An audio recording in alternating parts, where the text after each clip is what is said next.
causeway number 3, Utah number Beach, 4. these Now are we the came down causeways. number 4, the bunker system you saw at the bottom, numbered by the Germans, Widerstandes number 10.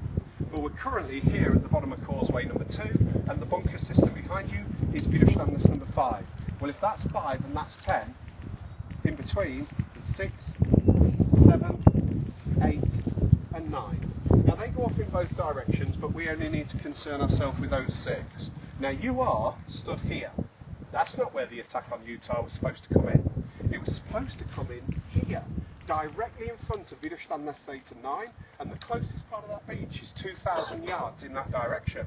Now if the Americans were supposed to land there and I brought you here, something hasn't gone to plan.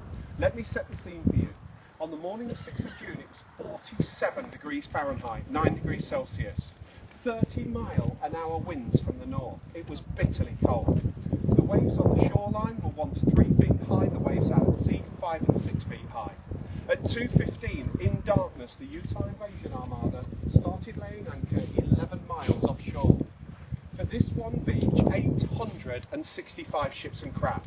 The British Admiralty has the whole Invasion Armada at 6,927 ships and craft. It is by far the biggest armada the world has ever witnessed. And if you could have looked out there at first light, it would have been one solid wall of steel from one side to the other. Now they lay anchor at 2:15. By 3 o'clock the assaulting waves of infantry are walking into the landing craft on top of the decks of the ships. When 30 men are crammed into each craft, the door is raised, they are then winched over the side onto 5 and 6 foot waves, where they've now got to circle and form up for an hour. Can you imagine the state you'd be in? You'll be drenched to the skin within 5 minutes and suffering to stay above hypothermic levels. You'll be struggling to feel your extremities. You'll be covered in vomit. And after an hour of circling, the first wave at 4 o'clock in the morning was given the order to start coming in the 11 miles to the shoreline 2,000 yards up there, landing at 6:30.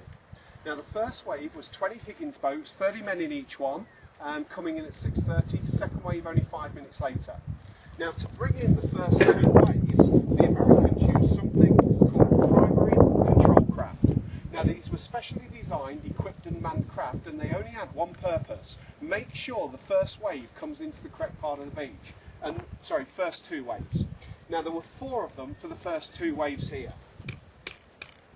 2 of them hit mines and sank. Third one got his propeller snagged around a steel cable. That now leaves us with 1 primary control craft with the sole responsibility of bringing in the first 2 waves onto any beach on D-Day. And he's in big trouble because what we've not made him aware of, because we didn't know, is there is a strong tidal pull as the tide is going out from north to south. Without realising it in darkness, he's bringing the first 2 waves this way. Now by 05:50 it's daylight.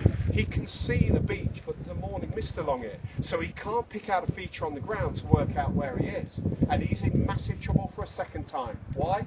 Because at 05:50 for the Americans, that's when that massive invasion armada opened fire with dozens and dozens of guns all the way along the strip of coast.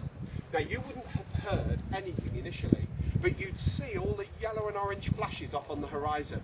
About 4 seconds later, you're going to hear the biggest roar of thunder you have ever heard in your life. And about 3 seconds after that, it would be like freight trains exploding in the sand dune. But it's throwing up masses of sand, smoke and debris. And based on the fact that's only going to get more powerful the closer he gets to shore, what I'm trying to tell you is he will never be able to see where he's landing.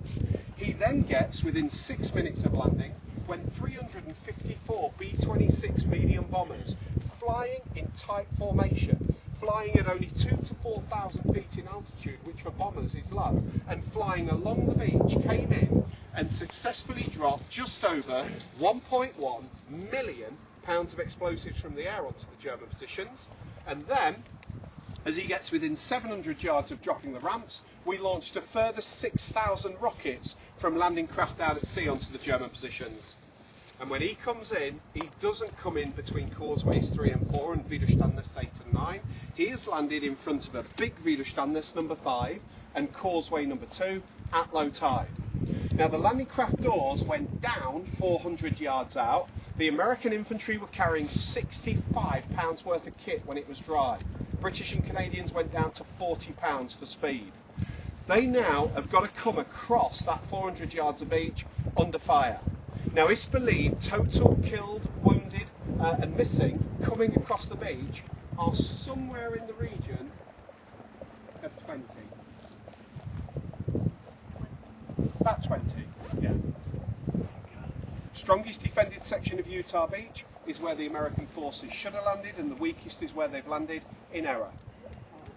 Now, up the beach then came strutting the sky Brigadier General Theodore Roosevelt Jr., son of the 26th American president.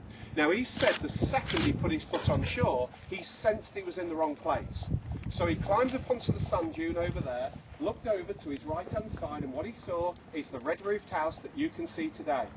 Now, he knew that was the only holiday villa that overlooked this beach, and what he also knew is it should have been so far to his left, he shouldn't have been able to see it.